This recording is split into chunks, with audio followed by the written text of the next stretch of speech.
রং-বেরঙের Christmas থিমের পোশাক পরে জড়ো হয়েছে অনেকগুলো কুকুর, সঙ্গে রয়েছে তাদের মালিকরাও। চারিদিকে উৎসব মুখর পরিবেশ। স্থানীয় সময় সোমবার স্পেনের মাদ্রিদের পুয়ের্তো দেল সোল স্কোয়ারে জড়ো হয় শত শত কুকুর প্রেমী ও তাদের পোষা কুকুরগুলো। অংশগ্রহণ করেন ঐতিহ্যবাহী সান পেরেস্ট পদযাত্রায়। বিশেষ এই আয়োজনটি মূলত ভ্যালেন্সিয়ার ভয়াবহ বন্যায় ক্ষতিগ্রস্তদের সহায়তার জন্য তহবিল সংগ্রহের উদ্দেশ্যে করা হয় বলে জানায় আয়োজকরা।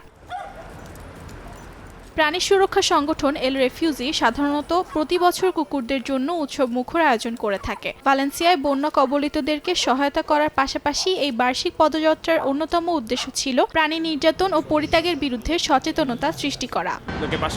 ভ্যালেন্সিয়ায় যা ঘটেছে তা ছিল হৃদয় বিদারক। অনেকে তাদের ঘর হারিয়েছে। এভাবে সাহায্য করাটা একটি দারুণ ঘটনা যা হৃদয় ছুঁয়ে যায়। আমরা মনে করি যে ভ্যালেন্সিয়ায় বন্যায় ক্ষতিগ্রস্ত প্রাণী সংস্থাগুলোর সবচেয়ে বেশি সহায়তার প্রয়োজন। তাই আমরা সিদ্ধান্ত নিয়েছি সব অর্থ তাদেরকে দান করা হবে।